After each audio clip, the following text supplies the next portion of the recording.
اس پرست عورت کی دیوانگی بڑھتی جا رہی تھی۔ شیطان اسے ورغلا چکا تھا۔ وہ اپنے جذبات پر قابو نہ رکھ سکی۔ وہ سمجھ چکی تھی کہ لڑکا اس کے جال میں بری طرح پھنس چکا ہے۔ اب جلدی اس کی خواہش پوری ہو جائے گی۔ عورت نے کمرے کا دروازہ بند کر لیا اور خود کو بے لباس کرنے لگی۔ وہ نوجوان لڑکا ایک عجیب مصیبت میں پھنس چکا تھا۔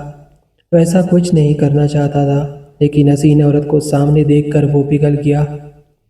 خوبصورت چہرے والا وہ نوجوان ہر روز اس گلی سے گزر رہا تھا۔ اسی گلی میں ایک حسین عورت بھی رہتی تھی۔ عورت روز اس نوجوان کو دیکھا کرتی تھی، لیکن وہ بغیر اس کی طرف دیکھے سر جھکا کر اس کی گلی سے گزر جاتا۔ دیکھنے میں کیسی مدرسے کا طالب علم لگتا تھا، لیکن اتنا خوبصورت تھا کہ اسے دیکھتی ہی وہ عورت اپنا دل دے بیٹھی۔ اور اب چاہتی تھی کہ کس طرح وہ نوجوان اس پر نظر الفت ڈالے، لیکن وہ اپنی مستی میں مگن سر جھکائے زیر لب کچھ پڑھتا ہوا روزانہ ایک مخصوص وقت پر وہاں سے گزرتا اور کبھی آنکھ اٹھا کر بھی نہ دیکھتا۔ اس عورت کو اب ضد سی ہو گئی تھی۔ اسے اپنے حسن پر بڑا مان تھا۔ وہ حیران تھی کہ کوئی ایسا نوجوان بھی ہو سکتا ہے جو اس کی طرف نہ دیکھے، اور اسے ایسے سوچنے کا حق بھی تھا، کیونکہ وہ اپنے علاقے کی سب سے امیر اور خوبصورت عورت تھی۔ خوبصورت اتنی کہ جب وہ باہر نکلتی تو لوگ اسے بے اختیار دیکھنے پر مجبور ہو جاتے۔ اسے حیرت تھی کہ جس کی خوبصورتی کو دیکھنے کے لیے لوگ ترستے ہیں، وہ خود کسی کو پسند کرے اور وہ مائل نہ ہو، اس کے طرف دیکھنا بھی گوارا نہ کرے۔ بس پھر کیا تھا، اپنی انا کی شکست اور خوبصورتی کی توہین پر وہ پاگل ہو گئی۔ وہ کوئی ایسا منصوبہ سوچنے لگی جس سے وہ اس نوجوان کو حاصل کر سکے۔ اس نوجوان کا غرور توڑنے کے لیے وہ کوئی ترکیب سوچنے لگی۔ کافی سوچ بچار کے بعد اس کے شیطانی دماغ میں ایک منصوبہ بن گیا۔ اس سے وہ اس نوجوان کو اپنے گھر بلا سکتی تھی اور اپنی خواہش بھی پوری کر سکتی تھی۔ نوجوان کو جا سکتا تھا اور پھر وہ نوجوان اس کی بات مانے بنا رہ بھی نہیں سکتا تھا۔ اس عورت کے دل و دماغ پر شیطان غالب آ گیا۔ وہ اس عورت کو بار بار اکسا رہا تھا۔ اس طرح وہ عورت برائی کی طرف مکمل طور پر مائل ہو چکی تھی۔ وقت ضائع کیے بنا وہ اپنا مقصد پورا کرنا چاہتی تھی۔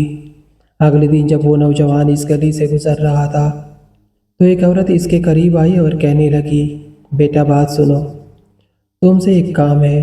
میری مالکن تمہیں بلا رہی ہے۔ شاید مالکن کوئی مسئلہ پوچھنا چاہتی ہے۔ لڑکے نے جواب دیا، ٹھیک ہے ماں جی، آپ ایسا کریں، اپنی مالکن کو دروازے پر بلا لے، میں بات سن لیتا ہوں۔ عورت بولی، بیٹا اس کی کچھ مجبوری ہے، وہ گھر سے باہر نہیں آ سکتی، آپ گھر کے اندر آ جائیے۔ کچھ دیر کے لیے اس نوجوان نے کچھ سوچا، پھر اس عورت کے ساتھ گھر کے اندر چلا گیا۔ اس لڑکے کے وہم و گمان میں بھی نہیں تھا کہ جو عورت اسے بلا رہی ہے اس کا منصوبہ کیا ہے، وہ کیا چاہتی ہے۔ لڑکا نہایت شریف، پاکباز اور سادہ دل انسان تھا۔ بیچارہ لڑکا اپنی فطرتی سادہ دلی کی وجہ سے اس کی مدد کرنے کے لیے اس کے گھر آ گیا تھا۔ اس کے ذہن میں تھا کہ مالکن شاید کوئی بوڑھی عورت ہے اور اپنی کسی معذوری کی وجہ سے باہر آنے سے قاصر ہے۔ نوکرانی نے اسے کمرے میں بٹھایا اور انتظار کرنے کا کہہ کر باہر چلی گئی۔ لڑکا کمرے میں اکیلا رہ گیا۔ تھوڑی دیر بعد وہ حسین عورت اس کمرے میں داخل ہوئی۔ نوجوان نے بے اختیاری اپنی نگاہیں جھکا لی، کیونکہ اندر آنے والی عورت بہت خوبصورت تھی اور اس نے اپنی بہت باریک لباس پہنا ہوا تھا۔ لباس سے اس کے نسوانی اعضاء جھلک رہے تھے۔ اس نوجوان نے پوچھا، بی بی آپ نے کون سا مسئلہ پوچھنا ہے؟ وہ عورت دیوانہ وار اس لڑکے کو دیکھے جا رہی تھی۔ شیطان اپنا کام دکھا رہا تھا۔ عورت کے چہرے پر ایک شیطانی مسکراہٹ آ گئی۔ اس نے اپنے دل کا حال کھول کر رکھ دیا اور کہا، میری سب سے بڑی خواہش ہے کہ میں ایک بار تمہیں حاصل کر لوں۔ میرے قریب آؤ، میں نے تمہارا بہت انتظار کیا ہے۔ نوجوان یہ اس بات سن کر کام گیا اور کہنے لگا، اللہ کی بندی، اللہ سے ڈرو، کیوں گناہ کی طرف مائل ہو رہی ہو؟ ایسا کرنا غلط ہے اور بدکاری بہت بری چیز ہے۔ انسان بری طرح بھٹک جاتا ہے۔ اس لڑکے نے عورت کو بہت سمجھایا، مگر اس عورت کے دل و دماغ پر شیطان سوار تھا۔ وہ ہر صورت اس لڑکے کو حاصل کرنا چاہتی تھی۔ اس کا پلان کامیاب ہونے جا رہا تھا اور جس بات کا وہ کئی دنوں سے انتظار کر رہی تھی، آج اس کی وہ خواہش بھی پوری ہو جاتی۔ وہ حسین عورت اس لڑکے کی طرف بڑھی اور بولی، یا تو تم میری خواہش پوری کرو گے یا پھر میں شور مچاؤں گی کہ تم زبردستی میرے گھر میں داخل ہوئے اور میری عزت پر حملہ کیا ہے۔ یہ کہہ کر اس عورت نے اپنے سینے سے باریک کپڑا توڑا پھاڑ دیا، جس سے اس کا دو دہیا بدن دعوت نظارت دینے لگا۔ نوجوان گھبرا کر پیچھے ہو گیا اور منہ دوسری طرف پھیر لیا۔ اسے اپنی عزت بھی محفوظ نہیں آ رہی تھی۔ اس عورت کی بات مان کر اس کی خواہش پوری کرتا تو بدکار کہلاتا اور گنہگار بن جاتا، اور اگر اس عورت کے بات ماننے سے انکار کرتا تو لوگوں کی نظر میں برا اور بدکار ثابت ہوتا، اور لوگ اسے جان سے بھی مار دیتے، جبکہ وہ لوگوں میں معزز اور عزت دار تھا۔ اس عورت کی دیوانگی بڑھتی جا رہی تھی۔ وہ سمجھ چکی تھی کہ لڑکا اس کے جال میں بری طرح پھنس چکا ہے، اب جلدی اس کی خواہش پوری ہو جائے گی۔ عورت نے کمرے کا دروازہ بند کر دیا اور خود کو بے لباس کرنے لگی۔ وہ لڑکا ایک عجیب مصیبت میں پھنس چکا تھا۔ وہ علاقہ جہاں لوگ اس کی شرافت کی مثالیں دیا کرتے تھے، وہاں پر اس پر ایسا الزام لگ جائے، اسے یہ بھی گوارا نہیں تھا۔ وہ لڑکا دل ہی دل میں اللہ کی طرف متوجہ ہوا اور اللہ سے مدد چاہی تو اس کے ذہن میں بچاؤ کی ایک ترکیب آ گئی۔ اس نے عورت سے کہا، ٹھیک ہے، میں تمہاری خواہش پوری کرنے کے لیے تیار ہوں، لیکن اس کا ذکر کسی سے نہ کرنا، ورنہ میری عزت اور شرافت داغدار ہو جائے گی۔ بہت سوچ سمجھ کر اس لڑکے نے اپنی ترکیب پر عمل کرنا شروع کر دیا۔ عورت جو کہ مکمل بے لباس ہو چکی تھی تیزی سے اس لڑکے کی جانب بڑھی کہ اس نوجوان کو اپنی باہوں میں بھر لے، لیکن لڑکا تھوڑا پیچھے ہٹ گیا۔ عورت کو اب غصہ آنے لگا۔ وہ چیختی ہوئے لڑکی کی جانب لپکی اور بولی، میں چل رہی ہوں، جلدی سے میری پیاس بجھا اور مزید انتظار مت کراؤ۔ لڑکا بولا، ٹھہرو، مجھے بیت الخلاء کی حاجت محسوس ہو رہی ہے۔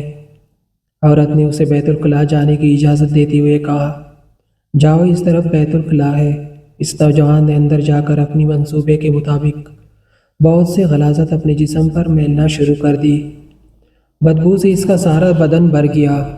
اس کی اپنی حالت بھی غیر ہونے لگی، لیکن اس کے سوا کوئی چارہ نہیں تھا۔ وہ نوجوان اسی حالت میں اس عورت کے پاس اس کے کمرے میں آ گیا۔ عورت اسے دیکھتی ہی چلا اٹھی، تم نے ایسا کیوں کیا ہے؟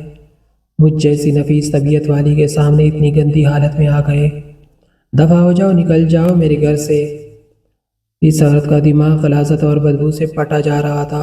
نوجوان فوراً اس عورت کے گھر سے نکل گیا اور قریب ہی ایک نہر پر اپنے آپ کو اور اپنے کپڑوں کو اچھی طرح پاک کیا اور اللہ کا شکر ادا کرتا ہوا واپس مدرسے سے چلا گیا۔ نماز کے بعد جب وہ سبق پڑھنے بیٹھا تو تھوڑی دیر بعد استاد نے کہا، آج تو تم میں کسی کے کپڑوں سے بہت پیاری خوشبو آ رہی ہے۔ کسی طالب علم نے خوشبو لگائی ہے۔ وہ نوجوان سمجھ گیا کہ اس کے جسم سے ابھی تک بدبو نہیں گئی اور استاد جی طنز کر رہے ہیں۔ وہ اپنے آپ میں سمیٹ گیا اور اس کی آنکھوں میں آنسو آ گئے۔ تھوڑی دیر بعد استاد جی نے پھر پوچھا کہ یہ خوشبو کس نے لگائی ہے، لیکن وہ نوجوان خاموش رہا۔ آخر استاد نے ایک ایک کر کے سب کو بلایا اور خوشبو سونگھنے لگے۔ اس نوجوان کی باری آئی تو وہ بھی سر جھکا کر استاد کے سامنے کھڑا ہو گیا۔ استاد نے اس کے کپڑوں کو سونگھا تو وہ خوشبو اس کے کپڑوں سے آ رہی تھی۔ استاد نے کہا، تم بتا کیوں نہیں رہے تھے کہ یہ خوشبو تم نے لگائی ہے؟ نوجوان رو پڑا اور کہنے لگا، بس استاد جی، اب اور شرمندہ نہ کرے، مجھے پتا ہے میرے کپڑوں سے بدبو آ رہی ہے، لیکن میں مجبور تھا۔ اس نوجوان نے سارا واقعہ استاد کو سنایا۔ استاد نے کہا، میں تمہارا مذاق نہیں اڑا رہا، خدا کی قسم تمہارے کپڑوں سے ہی ایسی خوشبو آ رہی ہے جو میں نے آج سے پہلے کبھی نہیں سونگھی۔ یقیناً یہ اللہ کی طرف سے ہے کہ تم نے اپنے آپ کو گناہ سے بچانے کے لیے خود کو گندگی لگانا پسند کیا، لیکن اللہ نے اس گندگی کو ایک ایسی خوشبو میں بدل دیا جو کہ اس دنیا کی نہیں لگتی۔ کہتے ہیں اس نوجوان کے کپڑوں سے ہمیشہ وہ خوشبو آتی رہی۔ سبحان اللہ، ہم سب مسلمانوں کو اللہ پاک ہر طرح کے گناہوں سے بچنے کی توفیق عطا فرمائے اور اپنے نیک بندوں میں شامل فرمائے۔